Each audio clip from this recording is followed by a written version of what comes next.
Let's take a look then at some instances where you might benefit from using a vCloud connector.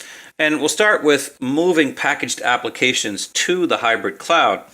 This can certainly help an organization increase capacity to meet demands. And anticipating that capacity can sometimes be a challenge. So if you suddenly find yourself requiring additional capacity, well, the hybrid cloud solution in essence provides as much capacity as you need. So you can simply move it to the cloud and you have that additional capacity really right there at your fingertips.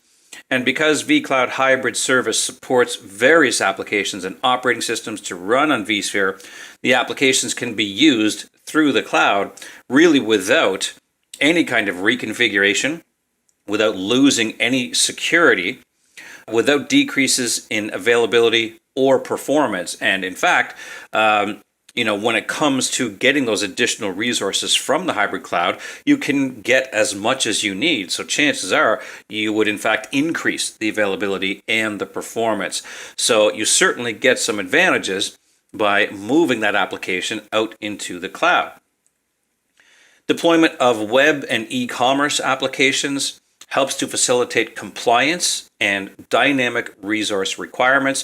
Perhaps you do need to implement certain policies to ensure that this application is compliant with certain types of regulations, and maybe you can't meet those within your internal data center. The dynamic resource requirements might not be adequate internally as well. So a vCloud hybrid service can provide security, cost effectiveness, and scalability, again, to really any degree. And any existing IT policies that you might have in place currently can still be leveraged in the cloud. So, again, you don't really lose anything by moving to a hybrid cloud solution. In most cases, you really only gain. Protecting business assets using the hybrid cloud can help in the event of service interruptions, such as natural disaster or technical failure. So you can provide things like automated replication, monitoring, increased high availability.